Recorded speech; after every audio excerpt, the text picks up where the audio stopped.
Hello, કેમ છે બાપુ? તો અત્યારે 2026 ને 1 જાન્યુઆરી છે. આજનો મારો પહેલો વ્લોગ છે. અત્યારે હું પાર્કિંગમાંથી વ્લોગની શરૂઆત કરું છું અને ગાડી લઈને નીકળવાની તૈયારી કરું છું કોલેજ તરફ. તો હાલો નીકળીએ કોલેજ તરફ. અને આ આવી ગઈ આપણી કોલેજ કેસરી અને ભગવા રંગની. આજે તો આપણા ક્લાસમાં એટલી બધી સંખ્યા હતી ને કે બેહવાની જગ્યા ન મળી. અમને બેના માંડ જગ્યા મળી અને પાછળ અમુક છોકરા ઊભા છે બહારથી ફાફા મારે. હવે કોલેજ નીકળવાનો ટાઈમ થઈ ગયો. નીકળવા અહીંયા રેતીનો ઢગલો આવશે હમણાં, એમાં લહરવાનો ટાઈમ થઈ ગયો. હવે બહાર નીકળી ગયા. નીકળીને સીધો ઘરે આવ્યો.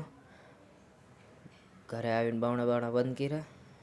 બાવણા બંધ કરીને જોયું તો જિગ્નેશ દાદાની કથા હાલે છે ભાઈ. પછી હું વાંચવા બેસી ગયો.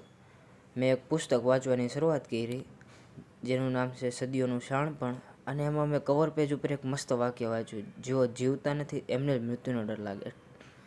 તો મળીએ કાલના બ્લોગમાં. મોજથી જુઓ. જય ઠાકર.